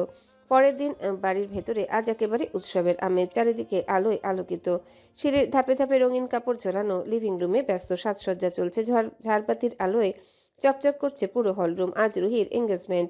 সবার ভিড় থেকে আলাদা নিজের ঘরে বসে আলমারি খুলল নাফিসা, হাতে তুলে নিল সেই লেহেঙ্গা যেটা আগের দিন রিশা জোরাজুরিতে কিনতে হয়েছিল। চোখ বোলালো নরম কাপড়ে ঝলমলে কাজের উপর। নিঃশ্বাস ফেলে ধীরে ধীরে ভাঁজ করে হাতে নিল। ভেতরে কিছু অদ্ভুত শূন্যতা, তবু হাসি আনার চেষ্টা করলো ঠোঁটে। লেহেঙ্গা হাতে নিয়ে রিশাদের রুমের দিকে যাচ্ছিল নাফিসা। করিডোর দিয়ে পা ফেলার শব্দ মিলিয়ে যাচ্ছিল সিঁড়ির নিচের কোলাহলে, কিন্তু হঠাৎ ধাক্কা। সামনে সাবিহা খালেদ দাঁড়িয়ে, কপাল কুঁচকে বিরক্তি ছুড়ে দিল, এই মেয়ে, দেখতে পাও না আমার হাতটা একেবারে ভেঙে দিল রে। নাফিসা চমকে উঠল, মাথা নিচু করে বলল, আন্টি, আমি খেয়াল করিনি, মাফ করবেন দয়া করে। বারবার ক্ষমা চাইতে লাগলো সে। সাবিহা খালেদা ঠোঁট বাঁকিয়ে তাকালেন, চোখে তাচ্ছিল্যের ঝিলিক। ফি মাগনার খাবার পেয়ে শরীরে জোর বেড়েছে বোধহয়, এই জন্যই এমন। নাফিসা আরও মাথা নিচু করে ফেললো, শরীর কেমন জমে আসছে লজ্জার অপমানে। এভাবে দাঁড়িয়ে আছিস কেন? সঙ্গের মতো এক গ্লাস পানি নিয়ে আস তাড়াতাড়ি। মাথা নাড়িয়ে আচ্ছা বলল। শান্তভাবে ঘুরে নিজের রুমে লেহেঙ্গাটা রেখে আসলো, তারপর আবারও নিচে গেল। রান্নাঘরে ঢুকতে দেখা গেল আফিয়া বেগম দাঁড়িয়ে একটা তৈরি করছে। হঠাৎ পেছন থেকে গিয়ে নাফিসা আলতো করে মাকে জড়িয়ে ধরল। আফিয়া বেগম হেসে বললেন, কি রে, আমার মেয়েটা সারাদিন খোঁজ থাকে না, হঠাৎ এভাবে মামুনির কাছে এলি কেন? নাফিসা ঠোঁটে ছোট্ট হাসি আনলো। মামুনি, আমি তো আপুদের সঙ্গে বসেছিলাম আর পড়ছিলাম। সরি গো, হঠাৎ তোমাকে জড়িয়ে ধরতে ইচ্ছে হলো। নাফিসা আফিয়া বেগমের মুখের হাসি লক্ষ্য করল। কি গো, এত খুশি লাগছে কেন আজ? কি বানাচ্ছ? হ্যাঁ, তেহুর জন্য বানাচ্ছি। কফি বানাচ্ছি। খুশিতে গদগদ হয়ে বলল। কথাটা শুনে নাফিসা কেঁপে উঠল, বুকটা হঠাৎ থেমে গেল। ঠিক শুনেছে তো? তেহু মানে সাইমন ডিএসপি সাহেব? আমি ভুল শুনিনি তো? ঢোক গিলে আবারও জিজ্ঞাসা করলো। কে এসেছে মামুনি? আফিয়া বেগম অবাক হলেন ওর কণ্ঠের ভারে। হ্যাঁ রে, তেহু এসেছে। জানিস না নাকি? জানবি বা কি করে? সারাদিন তো বই নিয়ে ঘরে মুখ গুজে বসে থাকিস। নাফিসার শরীর জমে গেল। 4 বছর পর সেই মানুষটা বাড়িতে ফিরেছে, বিশ্বাস করতে পারছে না। চারিপাশের শব্দ মিলিয়ে গেল, ভেতরটা ফাঁকা ফাঁকা লাগতে শুরু করলো, মনে হচ্ছে পুরো পৃথিবী থেমে গেছে। আফিয়া বেগম আনন্দে ভরা গলায় আবারও বললেন, ভাবছি এবার তেহুকে বিয়ে দিয়েই ছাড়বো, তাহলে আর পালাতে পারবে না। বউ বাচ্চা নিয়ে ঘরে থাকলেই তো হলো। বুঝতে পারছিস কি আনন্দ হবে আমার? নাফিসা শুকনো ঢোক গেল, মনে হচ্ছে বুকটাকেও চেপে ধরেছে। এতদিন পর তাকে দেখার আনন্দে বুক কেঁপে উঠলো। আবার বিয়ের কথা শুনে বুক জ্বলে গেল কষ্টে, যেন ভেতরের আগুনে চোখ দিয়ে বেরিয়ে আসতে চাইছে। এমন সময় আফিয়া বেগম ব্যস্তভাবে বললেন, এই নাফু, আবার কই হারিয়ে গেলি? শোন না, আমার রুমে আয়, তোকে আজ আমি সাজিয়ে দেব। আমি আগেই একটা শাড়ি বের করে রেখেছি, তাড়াতাড়ি আয়, আমি যাচ্ছি এটা তেহুকে দিয়ে আসতে। এক নাগারে কথাগুলো বলে চলে গেলেন আফিয়া বেগম। নাফিসা এখনো রান্নাঘরের মাঝখানে দাঁড়িয়ে, চোখ দিয়ে 2 ফোঁটা পানি গড়িয়ে পড়ল গালে। বুকের ভেতরটা দাউ দাউ করে জ্বলছে। এতদিন পর প্রিয় মানুষটাকে ফিরে পাওয়ার যে আনন্দ ছিল তা মুহূর্তে তিক্ত হয়ে গেল। তার মনে হচ্ছে, ম্যাম আপনার কিছু লাগবে? এমন সময় একজন স্টাফ এসে জিজ্ঞাসা করলো। চমকে উঠে তাড়াতাড়ি চোখের জল মুছে ফেললো নাফিসা। মাথা নিচু করে বলল, না, কিছু লাগবে না। নিজেকে সামলে নিল কোনোভাবে। তারপর 1 গ্লাস পানি হাতে নিয়ে সাবিহা খালেদার রুমের দিকে রওনা দিল। দরজায় নক করতে ভেতর থেকে কণ্ঠ এলো, আসো। ভেতরে ঢুকে নাফিসা আস্তে করে। সাবিহা খালেদ বিরক্ত গলায় বললেন, কত দেরি হলো, রাখো টেবিলে। নাফিসা গ্লাসটা রাখলো মাথা নিচু করে, কিন্তু চোখ হঠাৎ পড়লো টেবিলের উপর রাখা আরেকটা পাত্রে। সেটা ভরপুর ঠান্ডা পানিতে ভর্তি। কাচের ভেতরে স্পষ্ট দেখা যাচ্ছে। মুহূর্তের জন্য নাফিসার ঠোঁটে একটা শুকনো তাচ্ছিল্যের হাসি ফুটে উঠল। নিজের উপর নিজেরই হাহাকার মিশ্রিত উপহার। শব্দ না করে বেরিয়ে এলো রুম থেকে, নিজের রুমের দিকে হাঁটছিল। হঠাৎ পরিচিত কণ্ঠে প্রশ্ন শুনে থেমে গেল। এই নাফিসা, কেমন আছো? পিছনে ঘুরে দেখলো আরিফ হাসি মুখে দাঁড়িয়ে আছে। আরে ইসের থেকে তো তোমাকে দেখাই পেলাম না, এতক্ষণ কই ছিলে? কথাগুলো বলতেই ওর দিকে এগিয়ে আসলো আরিফ। নাফিসা তাকে হালকা হাসলো। ভাইয়া রুমে ছিলাম। আপনি কখন আসলেন? আলহামদুলিল্লাহ ভালো আছি। আপনি কেমন আছেন? এতক্ষণ ভালো ছিল না আরিফ, কিন্তু নাফিসাকে দেখে যেন সব ভালো হয়ে গেল। আনমনে তার দিকে এক দীর্ঘ দৃষ্টিতে তাকিয়ে বলল, এতক্ষণ ভালো ছিলাম না, তোমাকে দেখেই ভালো হয়ে গিয়েছি। নাফিসা কিছুটা অবাক হয়ে বলল, ভাইয়া, আপনার কথা বুঝতে পারিনি। কিছু না, আলহামদুলিল্লাহ আমিও ভালো আছি। যাই হোক, ফুপুমনির সঙ্গে আমার দেখা হলো। তোমাকে দেখলে যেন বলে দিই, তার রুমে যেতে বলেছে। আর তুমি এখনো রেডি কেন? সময় তো হয়ে গেছে। নাফিসা হালকা হাসি দিয়ে বলল, জি ভাইয়া, এক্ষুনি যাচ্ছি। নাফিসা বারবার ভাইয়া বলায় আরিফের মুখে যেন অসহায়ত্বের মতো একটা হাসি ফুটলো। আর একটা কথা বলবো, তুমি আমাকে নাম ধরে ডাকো। নাফিসা অবাক হয়ে বলল, কেন ভাইয়া? আপনি তো বড় ভাইয়া, তাই না? কিছু না, যাও। আরিফ শুধু হাসলো। নাফিসা মাথা নেড়ে তার রুমের দিকে এগিয়ে গেল। আরিফ ওর যাওয়ার দিকে তাকিয়ে ঠোঁটের কোণায় হাসির রেখা দেখলো। নিজে বিড়বিড় করে বলল, আর কয় বছর তারপর তোমার মুখ থেকে সাইয়া ডাক শোনাবো। এখনো কিছুদিন ভাইয়া ডেকে না। কথাগুলো বলতে বলতে তার ঠোঁটের হাসি আরো চওড়া হয়ে গেল। ডান হাত দিয়ে চুলে আঙ্গুল বোলালো। নাফিসা সরাসরি আফিয়া বেগমের রুমে ঢুকলো। এসেছিস তাহলে? হাতে ব্লাউজ আর পেটিকুট দিয়ে ধরিয়ে দিয়ে যা, তাড়াতাড়ি ফ্রেশ হয়ে আয়। মামুনি, আমি শাড়ি পরবো না। আমি শাড়ি পরে সামলাতে পারি না। আফিয়া বেগম হেসে বললেন, আরে আমি সুন্দর করে পরাবো, সামলাতে পারবি। তোরে দিয়ে আশা পূরণ করব না তো কাকে দিয়ে করব? বাড়ির বাকি মেয়েরা তো আমার কথা শুনে না। ছেলেগুলো যে বিয়ে দিব, বউ নিয়ে এসে বউকে নিজের মেয়ের মতো করে রাখবো। আল্লাহ ভাগ্যে রেখেছে, সব বসে বুড়ো হচ্ছে, বিয়ে করবে না বলে জেদ ধরে বসে আছে। কপাল, আমার কপাল, সবই কপাল। বলতে বলতে নাফিসাকে ওয়াশরুমের দিকে ঠেলে ঢুকিয়ে দিল। কিছুক্ষণ পরে নাফিসা ব্লাউজ আর পেটিকোট পরে বের হলো। ওড়না দিয়ে নিজেকে ঢেকে নিয়েছে। তাড়াতাড়ি এদিকে এগিয়ে আয়। আফিয়া বেগম বললেন। নাফিসা এগিয়ে এসে আফিয়া বেগমের সামনে দাঁড়ালো। ওভাবে ওড়না জড়িয়ে রাখলে আমি শাড়ি পরাবো কেমন করে? মার সামনে দাঁড়িয়ে লজ্জা পেতে হবে। আফিয়া বেগম বললেন। নাফিসা ওড়নাটা বেডের পাশে রাখলো। আফিয়া বেগম ঝটপট শাড়ি পরিয়ে দিলেন। সুন্দর করে শাড়িটা পরে চুলগুলো খুলে মাথায় ছেড়ে দিলেন। চোখে কাজল লাগিয়ে একজোড়া টানা কানের দুল পরালেন। হাতে একগোছা নীল রেশমি চুড়ি সাজানো হয়ে গেলে আফিয়া বেগম একটু দূরে দাঁড়িয়ে নাফিসাকে দেখলেন। মাশাল্লাহ আড়ালেন মুখ দিয়ে। আমার মেয়েকে মাশাল্লাহ অনেক সুন্দর লাগছে। চোখ থেকে কাজল নিয়ে ঘাড়ের পেছনে একটুখানি ছুঁয়ে দিলেন। নাফিসা কিছুটা অস্বস্তি বোধ করলো। দেখে আফিয়া বেগম বললেন, এমন করছিস কেন? এত সুন্দর করে সাজিয়েছি, পছন্দ হয়নি? আরে মামুনি, পছন্দ হয়েছে, তুমি মন খারাপ করো না।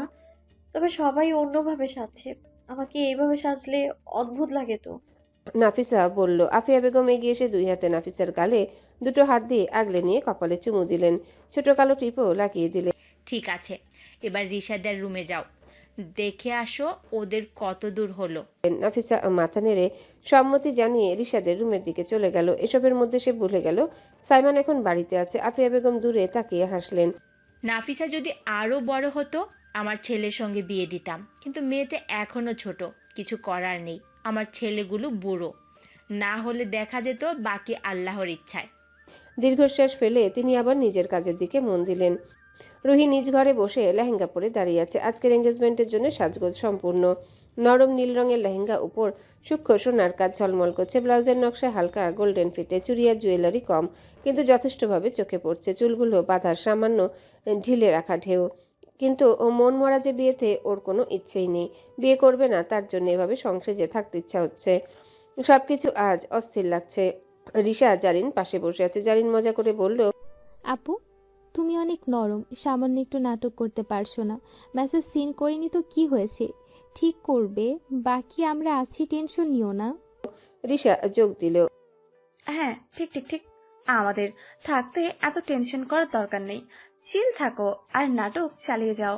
রুশনা রুমে ঢুকে ওদের এভাবে বসে থাকতে দেখে বলল, কি রে তোরা এরকম কইরে বসে আছিস? নিচে চল, গেস্ট চলে এসেছে।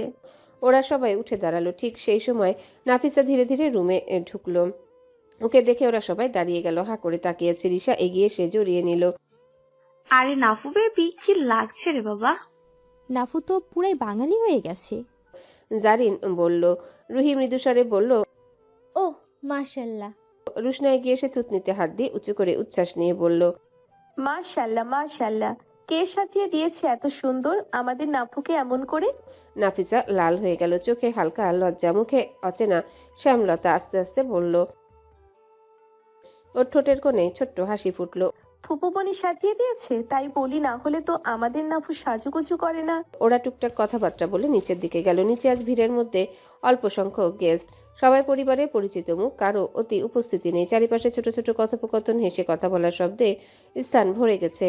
সাইমন ধীর ফর্মাল লুক, গভীর নীল শার্ট, ব্লেজার, ঝকঝকে প্যান্ট, চকচকে জুতো। পাশে সাইফান, রিদওয়ান সবার মাঝে দাঁড়িয়ে আছে ভদ্রভাবে। এই রায়হান ভাই কই রে? সাইফান প্রশ্ন করলো। ভাইয়া চট্টগ্রাম আছে, কাজের চাপে আসতে পারিনি।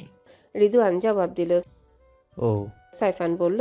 মঈন রশিদ সাইমনের সাথে কথা বলছে। হেসে পাশ থেকে মাহবুব রশিদ আসলো, হালকা গলা খাকড়ে দিয়ে। এসো আমাদের সাথে, তোমার সাথে কয়েকজনের সঙ্গে পরিচয় করিয়ে দেব।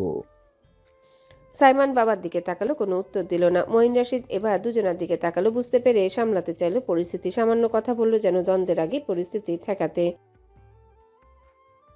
সাইমান কোনো কথা বলল না, শুধু এগিয়ে গেল। মাহবুব রহমান পরিচয় করে দিল আহসান করিমের সাথে। সাইমান ভদ্রভাবে সালাম দিল, হালকা উত্তর দিল, কথাবার্তায় কোনো আবেগ না, শুধু হু হা করে উত্তর। এদিকে রিয়াদ চারিপাশে ঘুরে ঘুরে নাফিসাকে খুঁজছে। হঠাৎ চোখ গেল সাইমানের দিকে। বিস্ময়ে থমকে রইল। বড়সড় একটা ঢোক গেল। এই বেটা আবার কবে আসলো? মনে হচ্ছে বড়সড় বাধা এসে পড়ল, ওর কাজ আরো কঠিন হয়ে যাবে এবার। এইসবের মাঝে সাইমানের চোখ উপরের দিকে গেল। সিঁড়ি দিয়ে নামছে একগুচ্ছ রমণী। তাদের মধ্যে এক নীল শাড়ি পরা রমণীকে দেখে থমকে গেল। চোখে অবর্ণনীয় বিস্ময়, বুকের মধ্যে হালকা ধুকধুক, মনটা চিরচেনা উত্তেজনায় জড়িয়ে গেল। অষ্টাদশী রমণী, সাপটা করে পরা শাড়ি, হাঁটার সাথে সাথে আঁচলটা বাতাসে ঝুলছে। খোলা লম্বা চুল কোমরে ছুঁয়ে নেমে এসেছে। চোখে টানা কাজল আর ঠোঁটে সে চেনা লাজুক হাসি। সাইমন তাকে থাকে স্তব্ধ হয়ে। অনেক বছর পর আজ আবারও তাকে সামনে দেখছে। পিচি মেয়েটা আর এখন অষ্টাদশী রমণী হয়ে উঠেছে, অপরূপ রূপে। সাইমনের মনে হয় সময় যেন এক মুহূর্তের জন্য থেমে গেছে। বুকের ভিতরে গভীর এক চিরচেনা টান কাঁপন তোলে, যেন তাকে বহুদিন ধরে চেনে, বহুদিন ধরে অপেক্ষা করছিল এই দৃশ্যের জন্য। সেই লাজুক চোখের দৃষ্টি আর চেনা হাসি সাইমনকে পুরনো স্মৃতির সাথে মিশিয়ে এক নতুন অনুভূতির জগতে টেনে নিয়ে যায়, যেখানে শুধু সে আর অষ্টাদশী রমণীর মায়াবী উপস্থিতি। ওরা সবাই নিচে নামতেই আফিয়া বেগম আর ইমা বেগম এগিয়ে গিয়ে রুহিকে সাইড দিয়ে ধরে আগলে নিয়ে স্টেজের দিকে নিয়ে গেলেন। চারিপাশে লোকজনের ফিসফাস, হালকা আলো আধারির পরিবেশ, বাতাসে ফুলের হালকা সুগন্ধ মিশে আছে। নাফিসাকে দেখে দৌড়ে এলো মিষ্টি আর রাহিল। মিষ্টি নিঃশ্বাস ফেলে উচ্ছ্বাসে বলল, খালামণি, তুমি এতক্ষণ কোথায় ছিলা? আমি তো কতক্ষণ ধরে তোমাকে খুঁজছি। তারপর বড় বড় আখি পল্লব মেলে নাফিসার দিকে তাকালো সে। 6 বছরের শিশুর চোখ যেন হীরের মতো চকচক করে উঠল। ওয়াও খালামণি, তোমাকে তো অনেক সুন্দর লাগছে আজ। রাহিলও হাসতে হাসতে তাকিয়ে রইল, তারপর এক নিঃশ্বাসে বলে উঠল, you are so gorgeous cutie. Nafisa ওদের পাকা পাকা কথাবার্তা শুনে অনিচ্ছা সত্ত্বেও ঠোঁটের কোণে মিষ্টি হাসি ঝরালো। শুধু পাকা পাকা কথাই জানো তোমরা দুজন, হ্যাঁ? কথাটা শেষ হতেই মিষ্টি হঠাৎ চিৎকার দিয়ে বলল, খালামণি, চলো চলো, আমরা একসাথে ছবি উঠি। রাহিলও ওর সাথে সায় দিল। ইয়েস, চলো কিউটি, ছবি ছবি। দুজনাই নাফিসের 2 হাত শক্ত করে ধরে টানতে লাগলো। কোনো সুযোগই দিল না কিছু বলার। দৌড়ের ভিতর তাদের ছোট ছোট নিঃশ্বাসের শব্দে চারিপাশ গম গম করে উঠল। নাফিসা ওদের সাথে তাল মেলাতে গিয়ে হিমশিম খেতে লাগলো। শাড়ির আঁচল বাতাসে উঠছে, পায়ের নুপুর টুংটাং শব্দ করছে। সে হাঁপাতে হাঁপাতে বারবার বলছে, আস্তে আস্তে পড়ে যাবো, আস্তে। কিন্তু ততক্ষণে দৌড় যেন পাগলাটে ছন্দে রূপ নিয়েছে। হঠাৎই নাফিসার কারোর সাথে ধাক্কা লাগলো। শরীরটা সামনের দিকে হেলে পড়ে যেতে যেতেও সে দ্রুত আঁচল সামলে নিজেকে সামলে নিল। মিষ্টি আর রাহিল ভয়ে আটকে গিয়ে তার হাত ছেড়ে দিল। ধাক্কাটা কার সাথে লাগলো দেখতে নাফিসা ধীরে ধীরে পেছনে ঘুরল। ঘুরতে আঁখি পল্লবী স্থির হয়ে গেল, নিঃশ্বাস গলা থেকে আটকে গেল। এক মুহূর্তের জন্য নাফিসার মাথায় আসলো সাইমন বাড়িতে ফিরে এসেছে 4 বছর পর। হ্যাঁ, ঠিক 4 বছর পর তার চোখে ধরা দিল সেই পুরুষটি, সেই চিরচেনা গম্ভীর চেহারার মানুষটা। অথচ আজ তাকে দেখে নাফিসার মনে হলো বয়স যেন উল্টো কমে গেছে, আগের চেয়েও বেশি সুদর্শন। তীক্ষ্ণ চাহনি আর দৃঢ় ব্যক্তিত্বে যেন আরো পরিপূর্ণ হয়ে উঠেছে।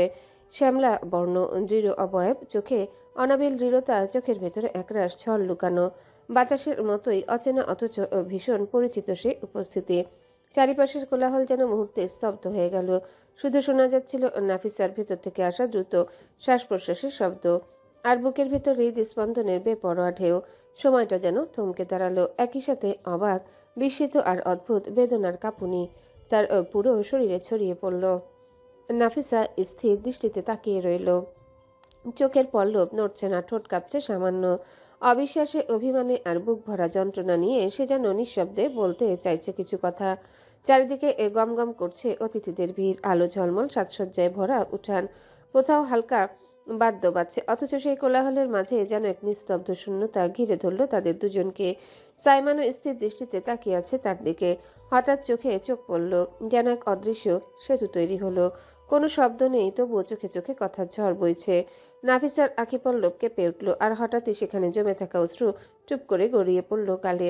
এক ফোঁটা অশ্রু, কিন্তু সেই ফোঁটার ভেতরে লুকিয়েছিল 4 বছরের জমে থাকা অভিমান, যন্ত্রণা আর না বলা হাজারো কথা।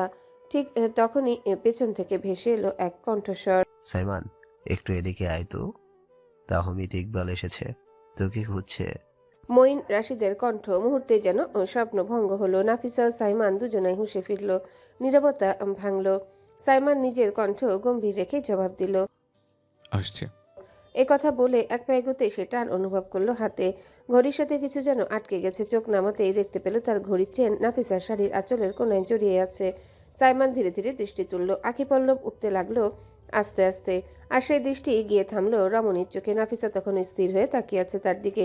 নিঃশ্বাস ভারী, ঠোঁট শুকিয়ে আসছে, চোখে তৃষ্ণার্ত আকুলতা।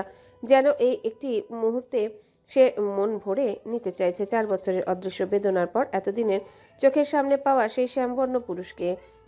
এমন সময় মিষ্টি ভীত সুরে বলল, খালামণি, তুমি ঠিক আছো তো? রাহিলও অনুতপ্ত স্বরে বলল, সরি কিউটি, আমাদের এভাবে টানাটানি করা উচিত হয়নি। তুমি পড়ে যেতে, আঘাত পেতে। কিন্তু তাদের কোনো শব্দই যেন নাফিসার কানে ঢুকলো না। তার দৃষ্টি, তার হৃদস্পন্দন সবকিছু এখনো শুধু সাইমনকে ঘিরেই বন্দী হয়ে আছে। শুকনো ঠোঁট নড়ল ধীরে ধীরে, কাপা কাপা কণ্ঠে বেরোলো মাত্র এক শব্দ, সরি।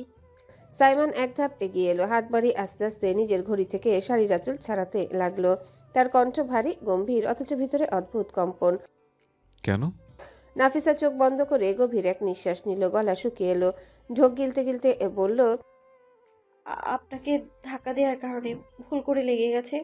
সাইমন হালকা ঠোঁট বাঁকিয়ে উত্তর দিল, আমি কিছু বলেছি এজন্য? নিজের মতো করে ভেবে নেওয়ার স্বভাব এখনো গেল না তোমার। কথা বলতে বলতে আঁচল থেকে ঘড়ি ছাড়ানো শেষ হলো, কিন্তু তখনই সাইমনের দৃষ্টি ঘুরে গেল চারিপাশে। চারিদিকে উজ্জ্বল আলো, কোলাহল, ভিড়ের মধ্যে নাফিসাকে এইভাবে শাড়ি পরে সবার সামনে দাঁড়িয়ে থাকতে দেখে তার চোখ লাল হয়ে উঠল। রাগের স্রোত উতলে উঠল মাথায়, ঠোঁট কেঁপে উঠল কিছু বলার জন্য, কিন্তু সেই মুহূর্তে পিছন থেকে আবারও ডাক ভেসে এলো, ও ভাইয়া, তোমাকে ডাকছে। সাইফান দৌড়ে এলো। সাইমন ঘুরে তাকাতেই দেখলো সাইফান হাত নেড়ে ডাকছে, ভাইয়া চলো, তাহমিদ আঙ্কেল অনেকক্ষণ ধরে তোমাকে খুঁজছেন। সাইমন আবারও একবার দৃষ্টি ফেরালো সামনের দিকে, দেখলো মিষ্টি আর রাহিল মিলে নাফিসার হাত ধরে টেনে নিয়ে যাচ্ছে ভিড়ের ভেতরে। নাফিসার একবারও চোখ ফিরায়নি। গভীর নিঃশ্বাস টেনে সাইমন গম্ভীর গলায় বলল, চলো। তারপর সাইফানের হাত ধরে গম্ভীর মুখে এগিয়ে গেল। সাইমন ভিড়ের ভিতর দিয়ে এগুতেই কানে এলো ডাক, সাইমন, তোমার তো খুঁজে পাওয়া যাচ্ছে না, কোথায় ছিলে? চেরা কণ্ঠ ঘুরে তাকাতেই সামনে দাঁড়িয়ে আছেন তাহমিদ ইকবাল। সাইমন ভদ্রভাবে এগিয়ে এসে পড়ল। তাহমিদ ইকবাল হালকা বিরক্ত সুরে বললেন, আরে এখানেও স্যার বলা লাগবে? আঙ্কেল বলো, কতবার বলেছি তোমাকে প্রফেশনাল লাইফ আর পার্সোনাল লাইফ আলাদা। এখানে তো আমি তোমার আঙ্কেলই, স্যার না। গভীর মুখে মাথা নাড়ল সাইমন। তাহমিদ ইকবাল ঠোঁটে হাসি টেনে মৃদু দৃষ্টি ফেললেন তার দিকে। ইয়াং ম্যান, তুমি একদমই চেঞ্জ হলে না, সে আগের মতোই গম্ভীর, একই রকম। কি বলো, আবার সিলেটে চলে যাবে নাকি এবার ট্রান্সফার নিয়ে ঢাকাতেই সেন্ট? সাইমন কোনো পরিবর্তন নাইনি, আগের মতো গম্ভীর স্বরে উত্তর দিল। ঠিক তখনই আরেকজন এসে সালাম দিল, আসসালামু আলাইকুম স্যার। রাজীব। সাইমনও তাকিয়ে সালামের জবাব দিল শান্ত স্বরে। তাহমিদ ইকবাল চারিপাশে তাকিয়ে হঠাৎ বললেন, সে কই? তাকে তো দেখছি না। সাইমন খানিকটা বিস্মিত দৃষ্টিতে তাকালো। তাহমিদ ইকবাল হালকা গলা খাকারি দিয়ে বললেন, আরে তোমার বইয়ের কথা বলছিলাম। বলেই সঙ্গে সঙ্গে নিজের ঠোঁটে দাঁত বসালেন। সাইমনের চোখের পরিবর্তন তিনি স্পষ্ট দেখলেন। মুহূর্তে যেন বাতাস ভারী হয়ে উঠল। দ্রুত নিজের কথা ঘুরিয়ে দিলেন তিনি। মানে? নাফিসা মামুনির কথা বলছি, অনেকদিন দেখিনি, একটু নিয়ে আসো না, দেখি, দেখা হবে।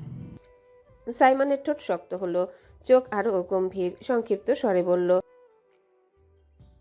চারিপাশে একবার চোখ বুলিয়ে তার দৃষ্টি স্থির হলো রিশার উপর। রিশা আর জারিন দাঁড়িয়ে নিজেদের মধ্যে কিছু নিয়ে প্ল্যান করছে। সাইমন সরাসরি ডাক দিল। রিশা অবাক চোখে তাকিয়ে এগিয়ে এলো। হ্যাঁ দা ভাইয়া বলো। সাইমন সংক্ষিপ্ত কণ্ঠে বলল, কাকে? রিশা বিস্ময়ে জিজ্ঞাসা করতে পাশে দাঁড়ানো তাহমিদ ইকবাল হেসে বললেন, নাফিসা মামুনিকে ডেকে আনো। মামুনি? রিশা মাথা নেড়ে ভদ্রভাবে বলল, আসসালামু আলাইকুম আঙ্কেল, কেমন আছেন? তাহমিদ ইকবাল মিষ্টি হেসে উত্তর দিলেন, এই তো আলহামদুলিল্লাহ ভালো আছি মামুনি, তুমি কেমন আছো?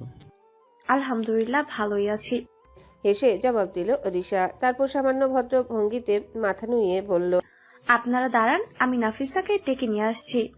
এ কথা বলে রিশা দ্রুত পা বাড়ালো ভিড়ের ওপারে নাফিসাকে ডাকতে। মিষ্টি আর রাহিল যেন এক প্রকার পাগল করে দিচ্ছে নাফিসাকে। কখনো বলছে, খালামণি একটু হাসো না, ক্যামেরায় হাসি ফুটছে না। আবার কখনো রাহিল উচ্ছ্বাসে বলে উঠছে। দুজনের এমন বাচ্চা সুলভ উচ্ছ্বাসে নাফিসা হাঁপিয়ে উঠছে। তবু শিশুদের আনন্দ নষ্ট করতে চাইছে না বলে একের পর এক ছবি তুলছে। এদিকে শাড়ির আঁচল বারবার সরে যাচ্ছে আর ক্লান্ত দৃষ্টিতে সে চারিপাশে তাকাচ্ছে। ঠিক তখনই পাশ থেকে এক ব্যঙ্গ মিশ্রিত কণ্ঠ ভেসে এলো, আরে বিয়ান, একা একাই ছবি উঠছেন, এইটা কিন্তু ঠিক না।